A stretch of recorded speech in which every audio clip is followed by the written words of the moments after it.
I got passed over for a promotion again. That sucks. My ex-fiancé was accidentally artificially inseminated with the sperm of this rich hotel owner who she just happened to have a crush on in high school. They had their baby tonight, so... Oh, you win. Hemos de compartir los dos, veré los dos metidos en la arena, solo con vos y la luna, con vos la arena y bajo las estrellas, la arena quiero compartir. The following is an in-depth story analysis. If you haven't seen Jane the Virgin, you may want to before watching this video. In case you haven't heard, the CW network has recently decided to get out of the scripted television game per a meeting with the Television Critics Association, pivoting to sports, game shows, and relationship reality shows in an effort to break into the Big Four television networks and transform them into the Big Five. Not to mention also attempting to finally, be profitable. A superhero for every weekday. You guys are programming masterminds. But who would want to do a thing like make money when there's accolades to be won? If you're someone who's familiar with some of the CW's more infamous offerings, odds are your reaction to their scripted programming wing shuttering is good riddance. But back in the mid-2010s, if you tuned into the CW, there was a decent chance you'd find something unfamiliar. That's because the CW had found themselves somewhere unfamiliar: the world of critical acclaim. Jane the Virgin's breakout star, Gina Rodriguez, brought home the Golden Globe for Best Comedy Actress following the show's debut season, the first Golden Globe win in the network's history. And a year later, Rachel Bloom of Crazy Ex-Girlfriend would win the network their second. And premiering between Jane the Virgin and Crazy Ex-Girlfriend was iZombie, which, well, didn't win any major awards, but I really loved the first couple seasons. And despite low ratings compared to the DC Arrowverse offerings the trio shared a channel with, all three series would be granted plenty of season renewals to flesh out their characters and tell their stories in full. Most notably Crazy Ex-Girlfriend, which holds a historic record as the lowest rated network show to ever be renewed. Which brings us here. Now, in the closing days of the scripted CW, let's take a look back on all 100 chapters of the golden child of the golden age of the CW. Yes, chapters. They didn't title any of the episodes, which is always absolute hell on my already scatterbrained editing process, so sorry this video took so long. This is Jane the Virgin. Jane the Virgin tells the story of Jane Gloriana Villanuava, who's a virgin. That's right, our Jane has lived 23 years but gotten zero action. Though the reason she can't get laid probably isn't the same reason why you, the viewer, can't. Jane is abstaining from sex because of the Catholic guilt urging of her grandmother Alba, as well as abstaining in an effort to avoid becoming an accidental single mother like her mother, Xiomara, before her. Not that Michael, her boyfriend of 2 years who works as a detective at, oh god, Miami Metro, minds all that much. He's thinking of Jane with his heart, not either one of his heads. Unfortunately for Jane, accidental single motherhood is what fate has in store for her, when she is accidentally artificially inseminated by an absent-minded gynecologist during what was meant to be a routine pap smear. And the shooter of said sperm? That would be Rafael Solano, millionaire playboy owner of the Marbella hotel that Jane just so happens to work at, who also just so happened to share a kiss with Jane and then ghost her 5 years prior. So Jane is drawn into a love triangle between Michael and Rafael, while at the same time the entire cast is drawn into a web of criminal conspiracies tied to the Marbella. And all along the way there will be and ever so many delightful romantic misunderstandings. That's the basic premise of the series, though I will admit what initially sparked my interest in the show was more the execution. Jane the Virgin shares a similar structure with my much beloved Pushing Daisies, a bright, colorful look, larger-than-life characters. Each episode begins with a flashback to the characters' childhoods that introduces the core emotional themes of the episode. The main couple is cursed to be unable to get physically intimate with one another, and most overtly, both shows are tied together by a charismatic narrator with a compelling voice, though Jane the Virgin's narrator is certainly much more sassy than Pushing Daisies. It should be noted that these words will come back to haunt Petra. But you don't know that yet. Pretend you don't know that. In addition to those elements, one of the more self-indulgent aspects of Jane the Virgin's structure are the frequent fantasy sequences, though unlike Scrubs or, say, Fred the movie, rather than largely existing as brief cutaway gags within the main character's head, these fantasies are instead used to highlight the emotions and inner thoughts of the cast at large. The fantasy sequences also incorporate a smorgasbord of other types of entertainment, like sports commentary, The Bachelorette, musicals, pro wrestling, Hitchcock, but most frequently of all, telenovelas. What are you implying? I'm implying exactly what you know I'm implying. Jane the Virgin itself is actually based on a Venezuelan telenovela, Juana la Virgen, though admittedly based very loosely. Really just the initial inciting incident. Jane the Virgin itself is sort of a half parody of telenovelas, but it's also one of those things that just kind of becomes the thing it's parodying and is a telenovela at points. No better way for me to demonstrate the heightened drama and ludicrous coincidences that the show is known for than introducing the cast and how they all know each other. The Villanueva family and Michael you know, and now Rafael is tied up with Jane thanks to his sample being used for the artificial insemination. But the doctor who did the insemination, that's Rafael's recovering alcoholic half-sister, Luisa. So now Jane is suing the half-sister of the father of her child for malpractice, but Luisa's malpractice insurance is backed by Rafael's hotel shares. So if Jane sues, then Rafael's father's hotel goes under Rafael's recently married father, Emilio Solano, whose wife Rose just so happens to be tied up in a torrid love affair with her stepdaughter Luisa. With me so far? Rafael doesn't want to tell Jane about the hotel being tied up in the lawsuit because he wants her to make her own decisions without his feelings for her complicating things. Wait, why does he have feelings for Jane? He's married to Petra, but seeking divorce. She had a miscarriage, he had a battle with cancer, now she's having an affair, or was until her lover got impaled on an ice sculpture, so the love is on the rocks. Petra decides that if she can't stay joined to him, beat him, and begins employing underhanded legal tactics and underhanded illegal tactics to torment Rafael at every turn and get her hands on his fortune. But they still have to keep up the illusion of a happily wedded life if they want Jane to hand over the baby instead of keeping it for herself, since she doesn't want her child growing up in a broken home. And Detective Michael Cordero, investigating Petra's lover's murder, gets in on the Raf x Petra happy marriage charade since he doesn't want to get stuck with the kid. A deception which ultimately destroys his engagement with Jane, and his shot at boldly going where no man has gone before between her legs. But he's not the only one hiding a secret from Jane. Zoe's ex-lover and Jane's father is back in town. Telenovela star Rogelio de la Vega. Sorry, that name needs more gusto. Rogelio de la Vega. I am Rogelio de la Vega. You do not want to make an enemy out of me? Zoe's kept his real identity a secret from Jane for all these years. Learning he has a daughter, Rogelio is all too eager to finally reconnect with Zoe and finally connect with Jane, even if Jane has a lot going on right now. I'm your father. What? I'm your father. No, I heard you. Yeah, but you said what, so I thought you didn't.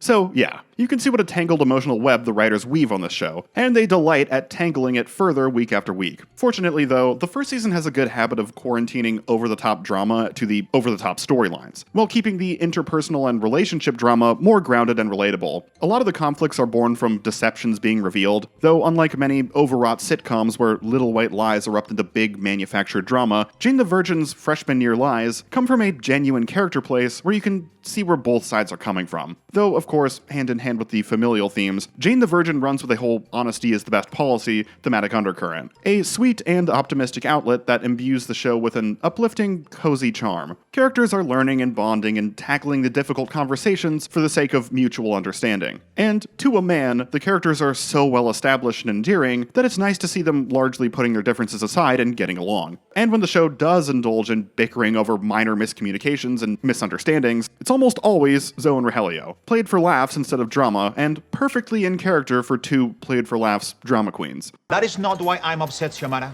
And the fact that you don't know why I'm upset makes me doubly upset. You've been trying to impress the director nonstop so you could play Jesus Christ Superstar. There are many Jesus Christs. There's only one Jane. It's a well-rounded cast of characters, and even Luisa, who on paper should be frustrating to watch since she so constantly gets our heroes into trouble by being so easily manipulated by the villains, managed to win me over thanks to being such a lovable, manic mess. I think my father might be a criminal mastermind, and I'm worried that my stepmother is in imminent danger. Yes, I am calling from the Havenview Psychiatric Hospital. Unfortunately, the fun characterization of our primary and secondary characters doesn't extend to the tertiary antagonists of the season, most of whom are confined to their own little misadventures with Petra, with only a tenuous connection to the rest of the storylines. They're all pretty one-note, basically just being defined as jerks who are even worse than Petra, so the audience will root for Petra when she pits wits with them, despite her also being a villain. It wound up being an unnecessary measure for me. One, the glimpses behind the gold digger veil into a happier marriage, derailed by the tragedy of her miscarriage, serve as an effective psychological excuse for some of her villainy. And two, I always naturally root for the sexy blonde villains anyways, from Cersei Lannister to Skylar White. Petra's pitted against— that was a joke. Please don't kill me. Petra's pitted against revenge porn blackmailer Lachlan, hot-headed Czech arms dealer / stalker Milos and his henchman Ivan, her own duplicitous mother who drags Petra into a cover-up of a cover-up when she attempts to kill Alba, all the way up to actual murderer Roman Zazo, who threw his Jainism-practicing twin brother to his death in an attempt to steal his life. I'm a Jane. A Jane? Jainism. It's my faith. Yeah, Jainism. No need to explain it. We all saw Mandalore Gaming's video on I Divine Cybermancy. Something Cycles of Guild.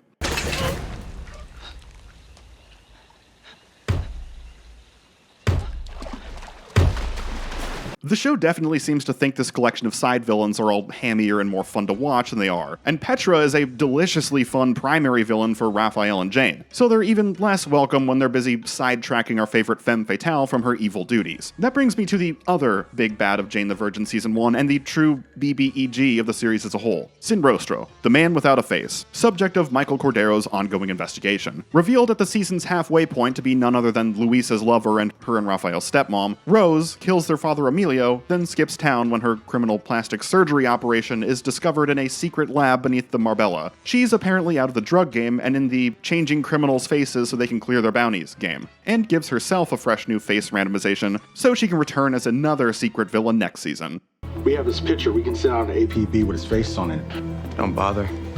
That is not his face anymore. The nice part about how Jane the Virgin tackles something as pulpy as a criminal face-changing organization is that they so effortlessly tie it into the emotions of the characters. Emilio may have been buried alive in concrete by a supervillain, but it still impacts Rafael and, by proxy, his burgeoning relationship with Jane like a real death. And the conflict of interest with the recently dumped by Jane Detective Michael breathing down the neck of the recently cuffed by Jane Rafael is just another angle for the writers to work the narrative interconnectivity bit. Big, crazy, high-stakes criminal nonsense, all managing to work hand in hand with the smaller storylines of Jane dealing with the interpersonal drama coming from her rapidly expanding family. A trick this series would not be able to consistently pull off in later seasons. There are plenty of small, relatable plot lines beyond just the romance angles that the show also incorporates. Vignettes about the varied struggles of pregnancy, which for the most part seem personal to the writers, as a consequence also feeling personal to the characters, and are far from the stock, weird cravings and Lamaze classes, boilerplate sitcom pregnancy plotlines. Like, I could engage with the storylines, and I don't even have kids yet. Well, that I know of. Gotta get out of my comfort zone and watch shows about characters who aren't just what I know from my own life sometimes. Not every show I cover can be about disturbed addicts. Come, let's get a drink.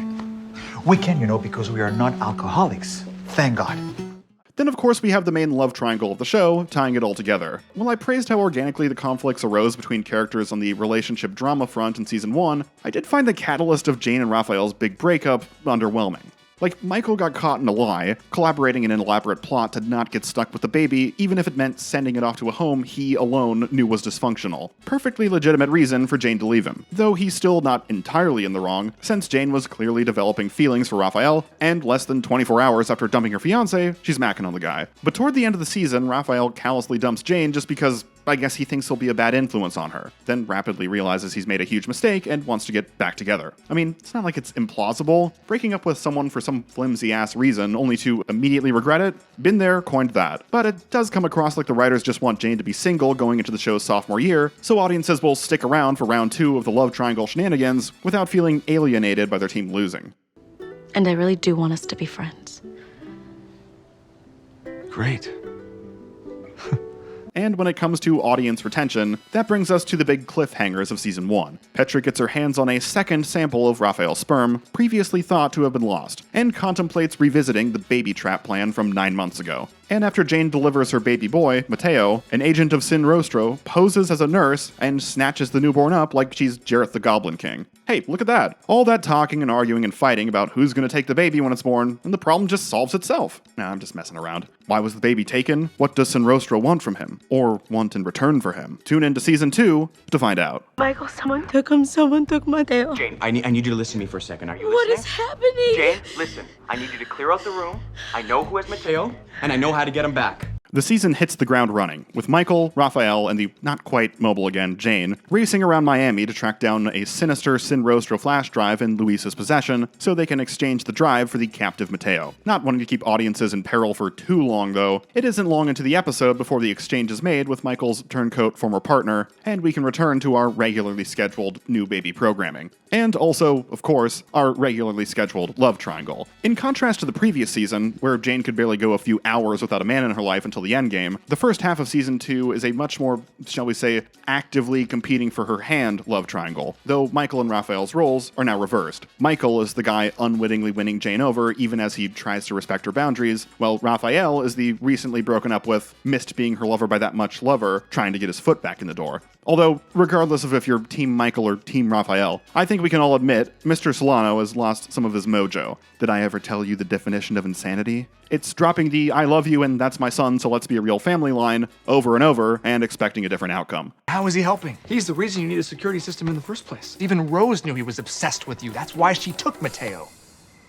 Tell him to move on. The two suitors shuffle can only last for so long, and after Rafael goes whistleblower on Michael to get him fired, and Michael responds by starting a fistfight, Jane is simultaneously disgusted by both men, deciding instead to play the field for a bit. And while Jane and Michael will ultimately reunite and get engaged again late in the season, most of season 2 is silly dating antics. Those dates certainly have their moments, but I always appreciated how the first season of Jane the Virgin actually celebrated the main characters getting together, using their relationships as a source of positivity as they should be in real life, instead of falling into the typical sitcom trap of making the main couple endlessly bicker and fight out of a misguided fear that resolving the core will they won't they will kill the dramatic tension. And while you might expect that the vignettes about unexpected complications of pregnancy would be replaced by similar small storylines about unexpected complications with raising a child, they're actually replaced with episodic plots involving Jane attending grad school. I mean, Jane's got a whole proverbial village to raise Mateo anyways, but despite not being an expectant parent, the pregnancy stories could sometimes unexpectedly grab me. But I went to college, not grad school, not made of money, but didn't find many of these arcs particularly captivated me. It's a shame. We still have all the out-of-this-world criminal capers and showbiz chicanery making up the sweet, doughy shell, but the first half of season 2 was really lacking those intimate relationship and family moments that were the show's creamy filling. Your wife, Petra Solano. She came by our office 2 weeks ago to retrieve the sample we found. Speaking of creamy fillings, Petra knocks herself up with Rafael's second sperm sample after a drunken night with a turkey baster. While this initially comes across as the makings of another classic Petra scheme, Petra as a villain is no longer what the show is going for with the character in year 2. With not just a child, but twins on the way, Petra realizes she is out of her depth in the motherhood world, and comes to rely on Jane and the people who guided her through her pregnancy to work their magic a second time. So yeah, Petra is now doing the whole somewhat reformed villain collaborating with the heroes through gritted teeth thing. A hard direction to resist for a beloved and charming antagonist, so I can understand the writer's desire to take her in that direction, even if the majority of the cast are remarkably forgiving of her heinous past actions, especially this most recent turkey-basedy one. Though the times her litany of evil deeds do crop up again, it's always a good gag. Even though you and I are in a good place now, it hasn't always been that way. I mean, you've done some things.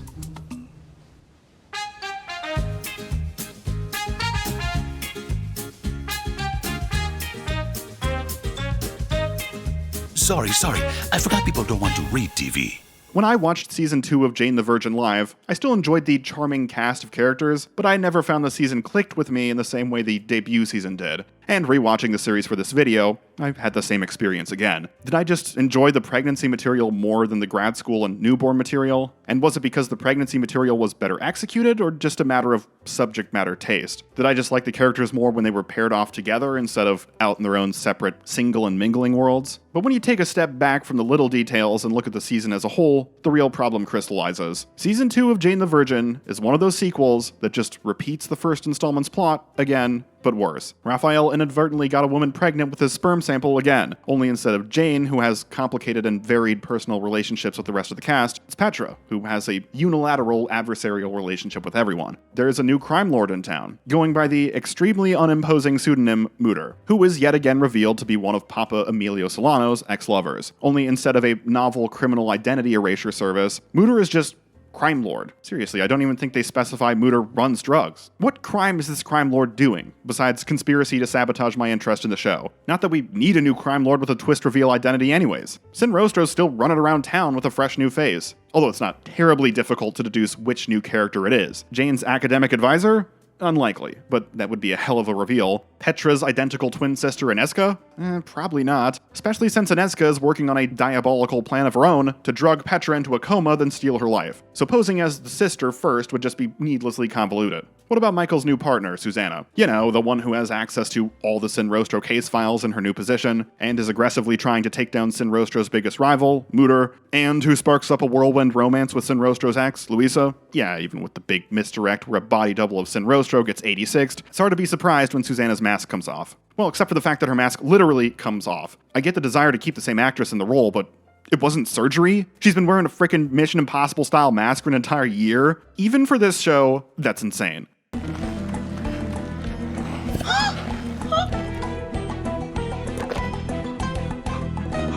And on the subject of body doubles, even Petra's evil twin coming to town to steal her life is essentially a redo of what went down with the Zazzo brothers last year. The worst part of all this rehashing is that the endlessly spiraling interconnectivity of the plot lines from the show's first season is now absent. The Mutter investigation, Petra's pregnancy and eventual body swapping, and the Jane, Michael, Rafael love triangle are all in their own little worlds, and rarely the twain shall meet. Compare this to even the most distant characters of the first season, Rogelio and Petra, who still unknowingly got involved in each other's plots when a prison break episode of Rogelio's show was unwittingly providing Petra's hostage instructions on how to escape his predicament. That was a pretty hilarious bit of contrived television programming providence. If you actually got the baby. Primero, voy a calentar el objeto filoso.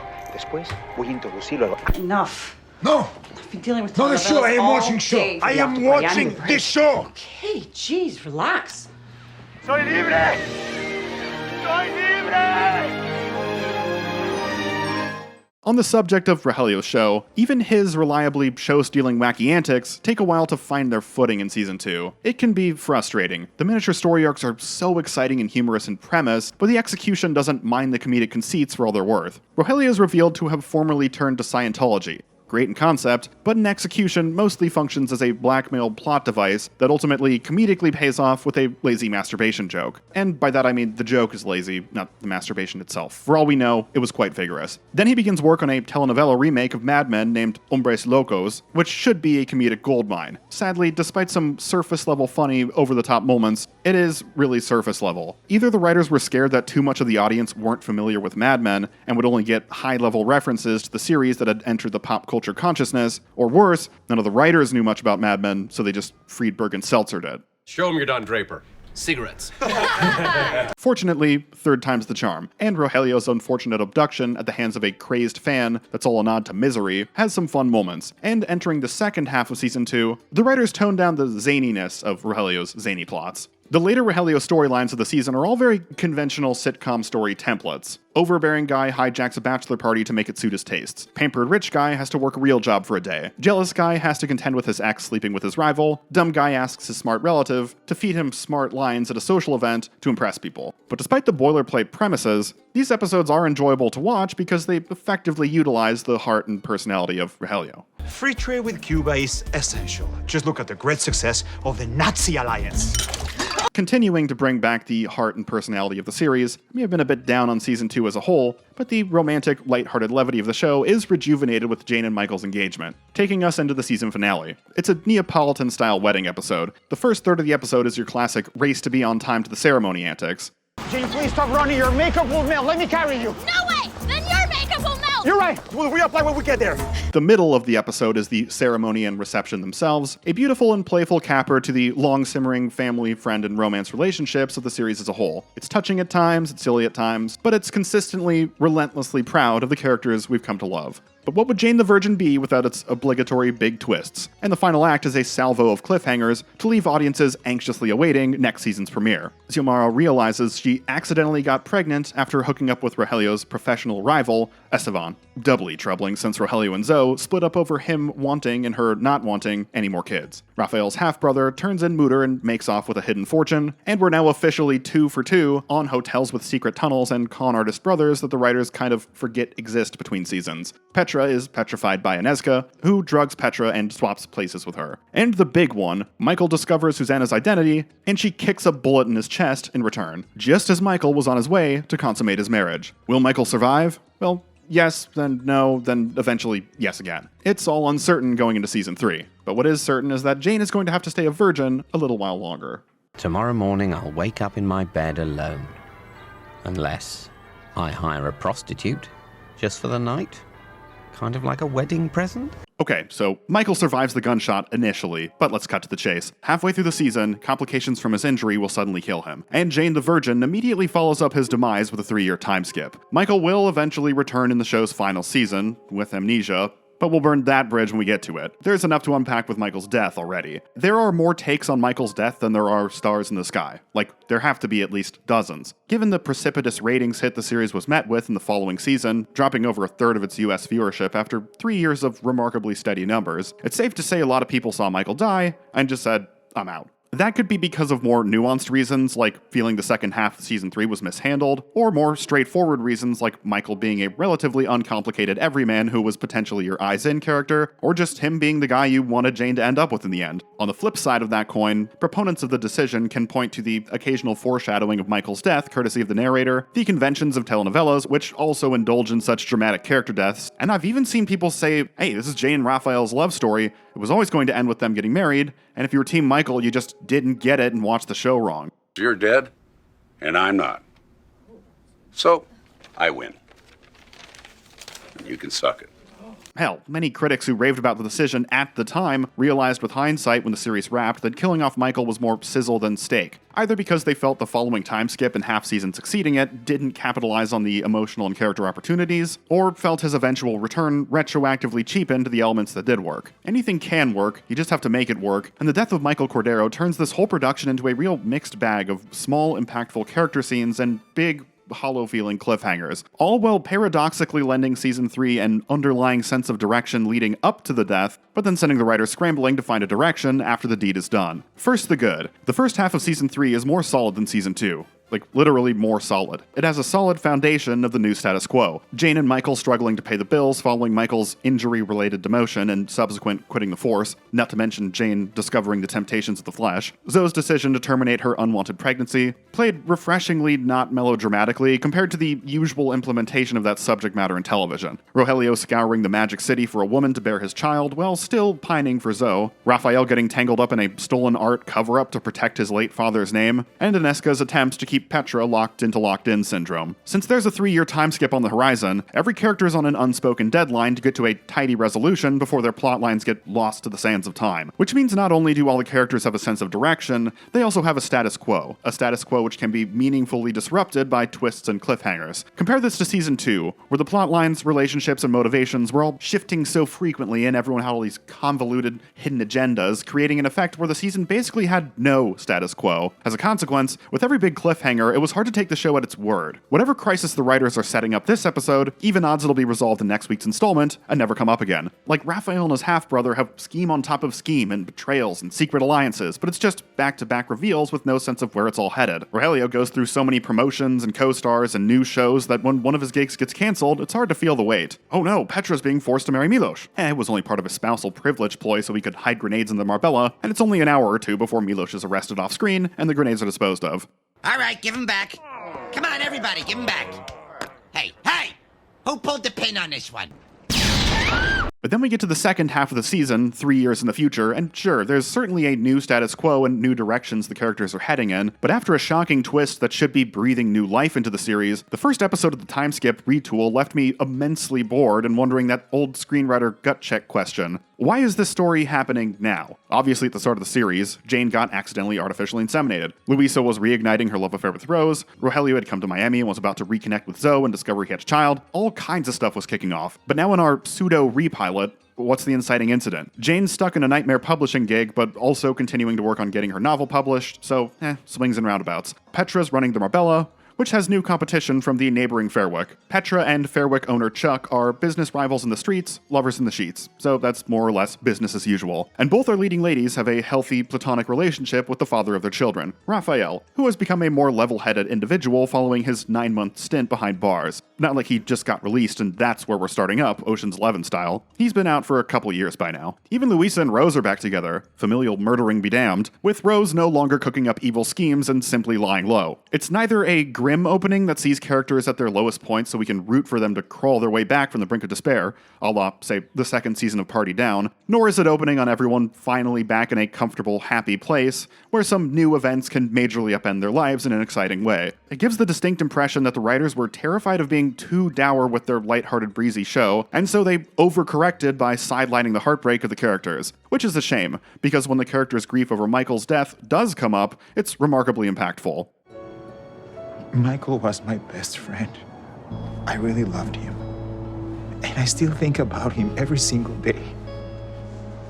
At the end of our first time skip episode, we finally get what seems to be the new inciting incident. Marbella lounge manager Scott turning up dead on the beach. Who Croaked the Vest Man is ostensibly the new murder mystery the show is running with, but in practice it's not really a mystery plot, with gradual revelations, secret motivations, so on and so on. Basically, it boils down to character after character getting falsely accused of Scott's murder in one episode, then clearing their name in the next. And the big reveal of who actually did it, an associate of Rose who appeared in all of 3 scenes, is played as one big joke.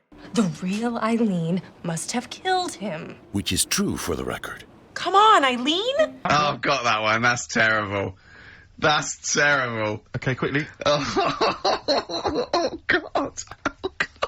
Beyond the murder investigation, it's also tough to get terribly invested in the romantic pairings that make up the rest of the season, since everyone is dating some new, obvious cope partner while they bide their time waiting to return to their exes. Zoe will inevitably marry Rogelio in the season finale, but for now is dating lawyer Bruce, perhaps the most beige, forgettable love interest in the series. Even more so than Raphael's new girlfriend Abby Whitman, who at least has the character trait of being so forgettable that the narrator keeps forgetting to include her. I think you're being completely reasonable. Oh, my bad. I actually forgot she was there. Huh? She's really funny. Well, let's hope so. Petra's dating Chuck, and I mean, what even is this character? Like, on paper, I get it. Petra is a refined, high society lady. Chuck is prototypical Florida man. Beauty and the Beast, Lady and the Tramp, Romeo and Juliet, Capulets and Romulans. He also owns the rival hotel to the Marbella, so it's like an enemies to lovers thing, except the enemies to lovers happened prior to the time skip, so they're just lovers, and the writers say, trust us, they were once enemies. Oh goody, how romantically engaging for us. He's an obstacle to Petra and Raphael getting back together, even as both rediscover their feelings for each other. And of course, he's one of the red herrings in the investigation into Scott's death. He's a rival, he's a redneck sleaze, he's a scary individual. These are all things that other characters just tell us Chuck is, but that are rarely developed by, like, Chuck actually doing things. He's here to serve a number of uninspired narrative purposes, and once he has fulfilled his final duty as a false lead in the whodunit, the character all but disappears from the series in a poof of magic. Third time's the charm, at least, and Jane's little fling in the back half of season 3 is a fun little ride, for both the audience and presumably her. See, the writers were in a bind following Michael's demise, because regardless of the time skip, it's only been a few episodes for the audience. If they set up Jane and Raphael next, they're certain to be accused by Michael shippers of killing the love triangle's hypotenuse just to facilitate Team Raphael's carnal desires. But if they set Jane up with a new, sincere love interest, it'll be a hell of an uphill battle to prevent heartbroken audiences from instinctively hating his guts. You can't just introduce a new love interest 3/5 of the way through the series and expect the audience to root for him.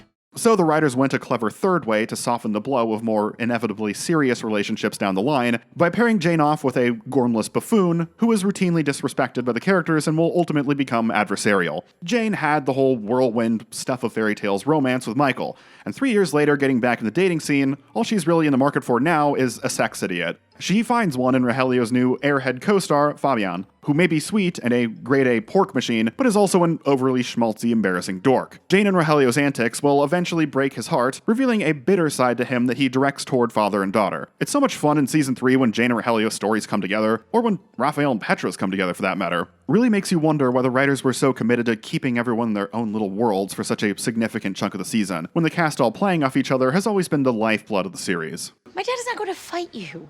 Oh, we're fighting. Crew lunch in the parking lot.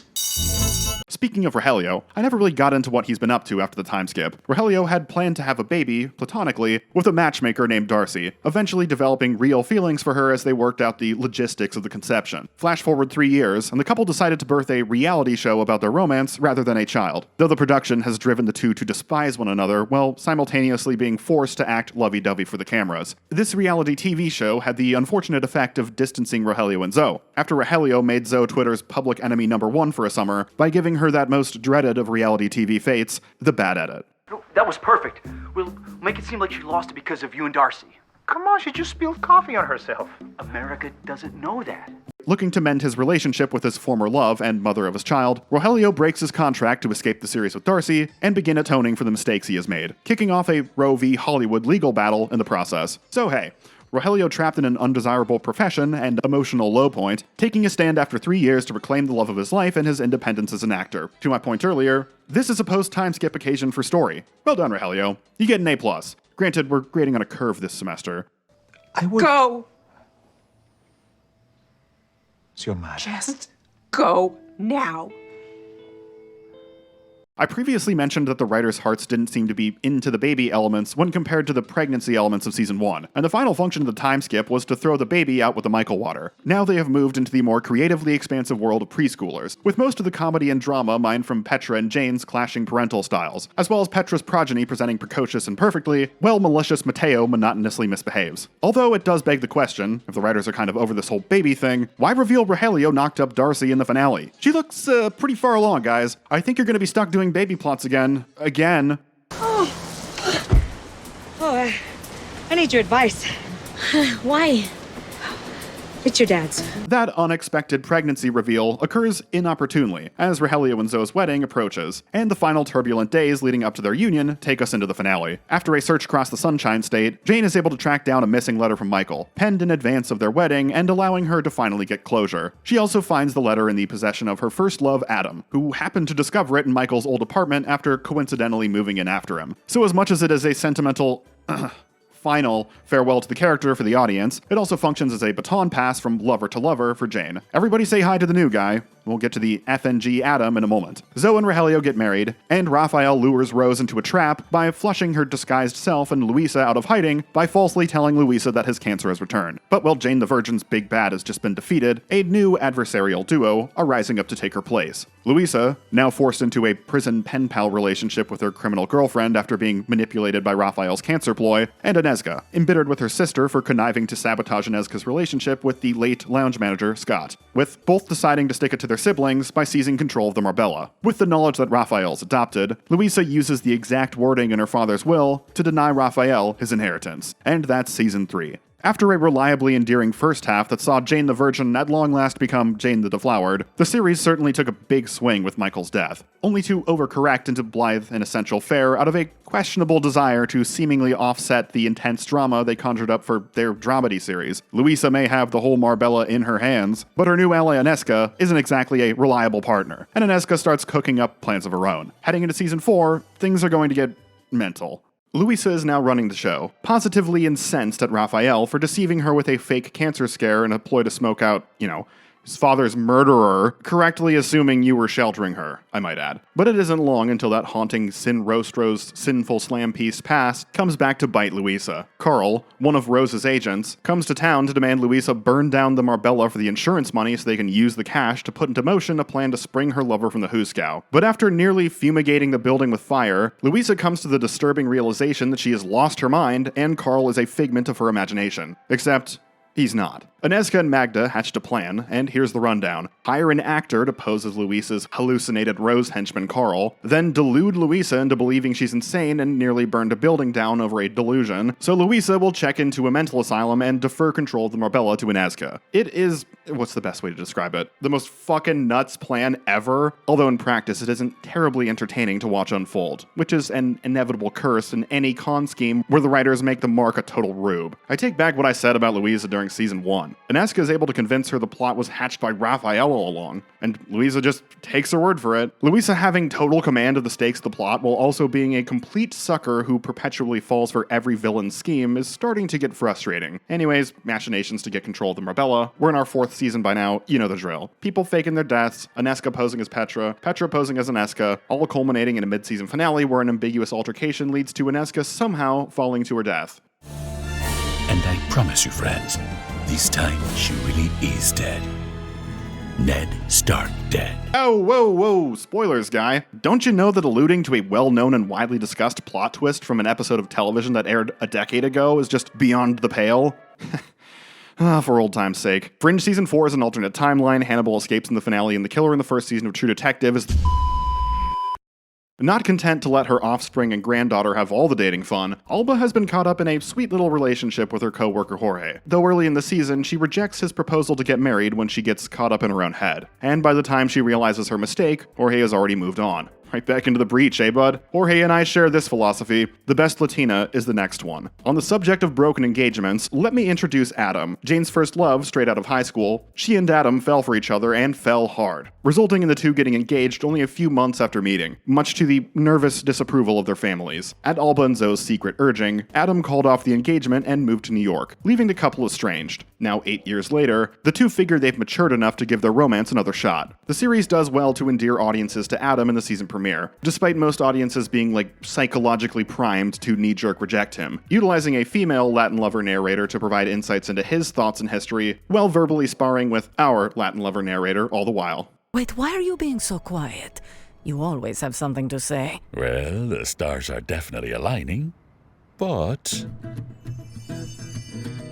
Oh, come on. Beyond that, not a whole lot to the Adam storyline. He doesn't even get tied up in a love triangle with Rafael as you'd probably expect, since Rafael is tied up in a scheme to seduce a wealthy dowager so she'll buy the Marbella away from Luisa. When it comes to the fourth season of Jane the Virgin, it generally seems to be the odd man out of the five in terms of pop culture discourse. The first season was a star-making turn for Gina Rodriguez. The second season was riding high on her Golden Globe win. Season 3, everyone was abuzz with discussions on Michael's death, and naturally, the final season, everyone was abuzz with discussions on Michael's return. In addition to being the shortest of the five, Season 4 also seemed to have the least capacity to capture the TV culture zeitgeist, though one of the main points of critical praise the season received is partially due to Adam himself. Adam tells Jane, by the way, I'm bi, leading to conversations on misguided assumptions about bisexuality, the dichotomy between how bi men are treated by society compared to bi women, and serving as a feather in Jane the Virgin's cap as they were on the cutting edge of representation by incorporating a bi male character into their show. Not that Chapter 69 is just sitting down to watch a 45-minute think piece. The central running gag of Jane interpreting every interaction Adam has with a man as secretly simmering with sexual tension, and her later efforts to flirt with any bisexual leanings she may not have awakened yet by making every casual interaction she has with a woman needlessly sexual, it's an amusing bit. Still, it isn't long before Adam is put in a career versus relationship bind and leaves for California to pursue the job, leaving Jane caught off guard because Adam had just made a commitment to stay, and leaving me caught off guard because it can't be. That's already it for Adam? After all the fuss you made that we were getting a new love interest, surely this is just another speed bump in their love and he'll be back, right? Well, no. Just as quickly as he appeared, he's gone. And it's pretty clear that Adam was just wheel spinning before the writers decided to finally pull the trigger on Jane and Rafael getting together one big final time. What are you doing? This is how we end things. Well, we still have stuff to do, and he's part of our story now. Ugh, let me guess. More blondies signing papers? Yes.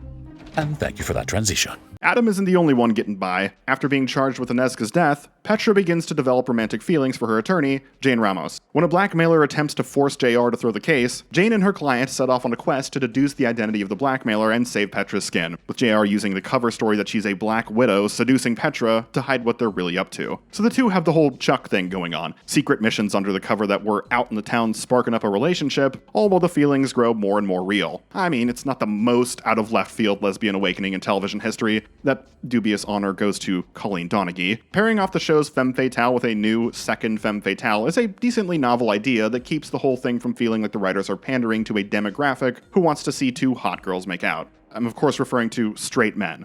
Oh, so they're not like slut lesbians?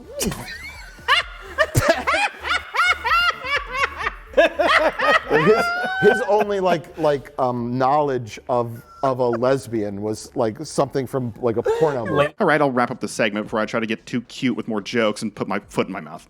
Slipmaker is an all-inclusive channel. I watch the L Word, okay? Good. I watch Queer as That's not what it's called. After a few years of baby drama and grieving, it does put a spark back into the second half of the season that Jane the Virgin is returning to its ridiculously horny roots a la season 1. Jane and Rafael are not just together again, but boning this time. Petra's pining, all with the backdrop of a fake-going-real cover-up relationship to caper with, and even Alba has herself a funny little late-blooming spring awakening after a visit to a sex shop. Unfortunately, not everyone is having fun humping in the Sunshine State, as tragedy strikes the Villanuevas when Zoe is diagnosed with breast cancer. The insights into all the characters through their anxiety as they await the diagnosis, and their immediate instincts in the wake of bad news, are well realized and emotionally engaging, and the moments of hard-to-find comedic levity in the midst of the sadness are endearing. This is likely because many of the production team team noted in interviews that they had friends and family who struggled with cancer. Most notably, Jane the Virgin producer Valentina Garza also had a battle with breast cancer. These personal experiences do well to imbue the heavy material with a sense of humanity and personal investment, along with a clear desire to portray the disease in a genuine, non-Hollywoodized light. However, that's also a double-edged sword. To my point earlier about Jane the Virgin's first season effortlessly linking bonkers plot points to impactful, heartfelt character moments, the well-meaning effort to keep the cancer story grounded does lead to the drama and the silliness that used to be Jane's delicious chocolate and peanut butter specialty further existing in entirely isolated worlds. I lied before. The biopsy came back positive. I have breast cancer. Sticking to Jane the Virgin tradition, the finale needs a big cliffhanger and a big wedding. Despite Rafael making plans to propose to Jane, the honor of Season 4's holy matrimony actually goes last minute to Alba, who marries Jorge after gaining her citizenship as a green card arrangement. Though with a fire in her heart still raging for Jorge, Alba hopes one day their platonic nationality necessity nuptials will evolve back into love. Meanwhile, Rafael's engagement plans are dashed last minute when Rose sadistically reveals that Michael is still alive. Jane walks into Rafael's apartment to find her lover standing beside her undead husband. And that's Season 4 of Jane the Virgin. In keeping with the holding pattern feeling of the truncated 4th season, even the finale doesn't feel like a climax of plot threads that have been building up all season. Instead, content to primarily revolve around the 11th hour reveal that Michael is back. Hell, even Petra and other Jane's blackmailer, easily the most plot-dense final payoff of Season 4, isn't technically revealed until the Season 5 premiere. But come on. Who do you think you're fooling? It's obviously either Petra's mother or Milos. Flip a coin. Let's head into the show's final season where it's heads Milos is the blackmailer, but also Jane's seemingly miraculous reunion with her husband starts to come up tails. Michael, is that you? So, Michael is back. Or rather, Michael's person suit. Michael's resurrection came at a cost, and he has lost all his memories of his previous life, now going by Jason and working as a rancher in Montana with a no-fun, no-nonsense, gruff cowboy demeanor to match. Wow. Bringing back a well-liked character who was written off the series as someone unrecognizably different in a hackneyed amnesia storyline? Straight out of a telenovela, right? Wrong. Straight out of a late-season CW show. But how did Mr. Cordero's mind wind up so spotless and eternally sunshiny? That would be courtesy of Rose, who suspected Detective Michael was onto her latest false identity and took drastic action to get him off her trail. I promised you that I wouldn't kill anymore, so I faked his death with a paralytic, and I hired some fake EMTs, and I gave him amnesia, which was way harder, by the way. Jesus, she's like a dishonored protagonist. Michael's return does do a good job of jump-starting the final season of Jane the Virgin, even if the amnesia element does undermine some of the drama. Jane's centerpiece scene in the premiere where Gina Rodriguez goes on a 7-minute monologue ranting to her family about all the inconveniences and emotional complications of this new development, bouncing between sad, manic, bemused, and furious, is a wonder to behold. Especially because the show was willing to devote so much time to let the moment breathe in a series that is typically hyper-structured with narration cutaways and transitions. Michael may not remember his former and, well, legally current wife, but it isn't long before Jason takes a shine to her despite their now clashing personalities. He announces his intentions to woo his own widow, and it's hard to tell whose skin it gets under more. Jane, or the perennial romantic runner-up to Michael Cordero, Rafael. Dude, she's my wife. She is not your wife. Legally, she is. Rafael understood exactly how Mateo and the twins felt.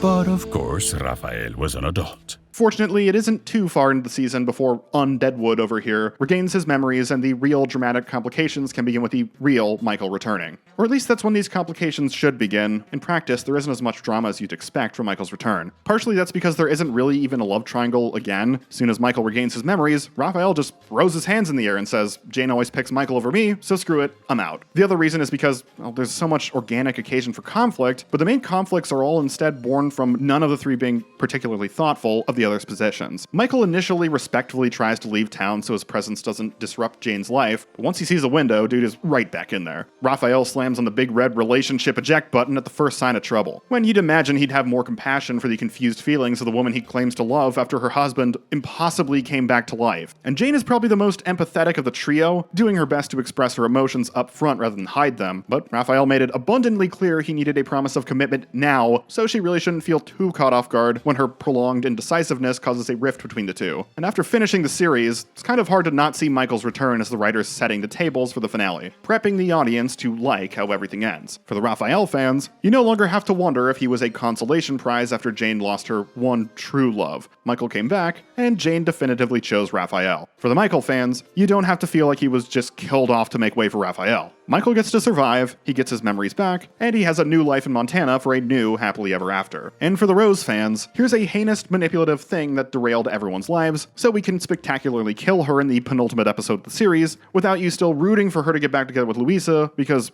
she's hot. That is so romantic. Diabolical.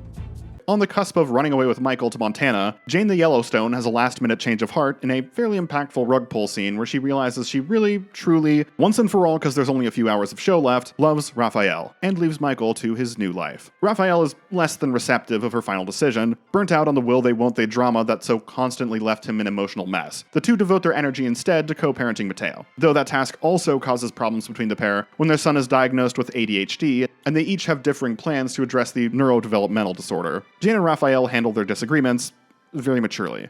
Go screw yourself. Are you kidding me right now? You cannot talk to me like that. I'm not talking to you. I'm talking to the guy in front of me driving like a complete ass. Maybe if you weren't driving like a maniac. See you, sucker. Was that to someone else? Nope.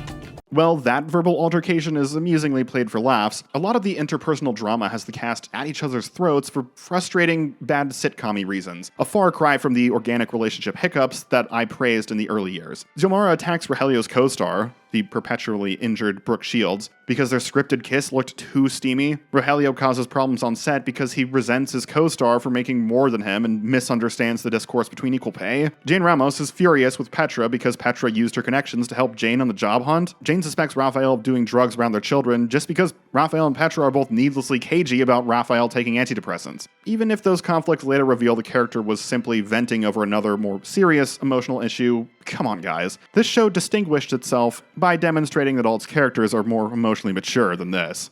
Why don't we all just take 5? Oh, which means I only get 2.5, right?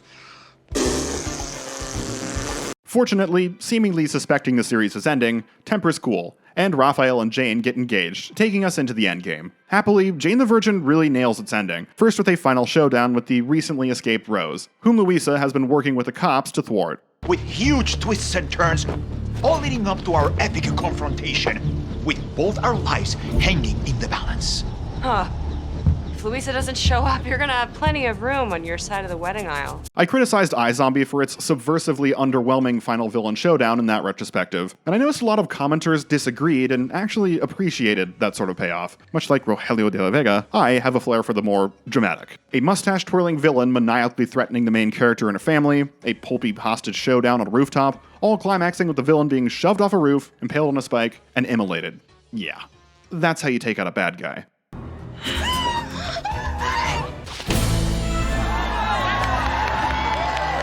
OMG, I hope that killed her. Well, that definitely did. With Rose defeated, all that's left to do is get Jane and Rafael hitched. But not before Chapter 99, a loving behind-the-scenes look at the creation of the show. First time I've ever seen one of those behind-the-scenes things considered an actual episode, but it's sweet enough. The cast look back on reading the script and falling in love with the characters they would eventually portray, the big twists and turns, the celebrity guest stars they got to work with, and being at the forefront of racial, gender, and sexual orientation representation on New 10's network television. That they have portrayed a Latino, strong, extremely handsome man in a normal way, full of feelings. A huge chunk of the retrospective also revolves around the pilot, which I guess I should have praised earlier. I joked in a recent video about this channel becoming the bitching about pilots variety hour, but Jane the Virgin is tantalizingly tight. Okay. Poor choice of words.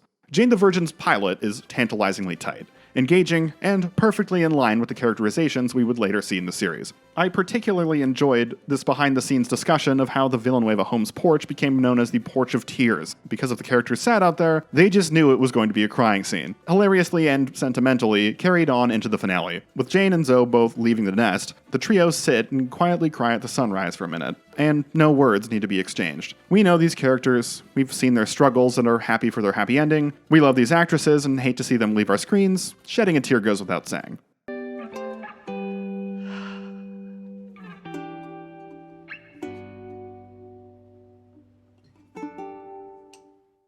On to that happy ending. Jane and Rafael are married, and I know every season ends in a wedding in one way or another, but this is the one that most connected with me, since they finally let all the characters breathe, relish their victories, and drink in the experience. Rogelio's remake of his star-making telenovela series becomes a massive hit. Jane's novel sells for $100 trillion billion, and we learn that Mateo would go on to an illustrious voice acting career, starring in such productions as that remarkably surprisingly good sequel to Puss in Boots, as well as Jane the Virgin. Using your big boy voice. I practiced with great grandma. She said I would be great at voiceover work. And for the record, I am.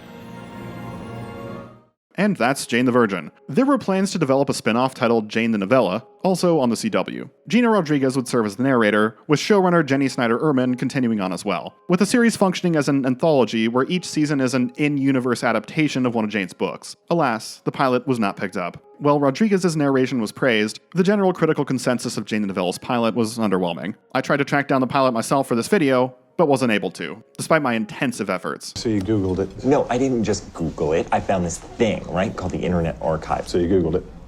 I Googled Internet Archive, yes, and I found it there.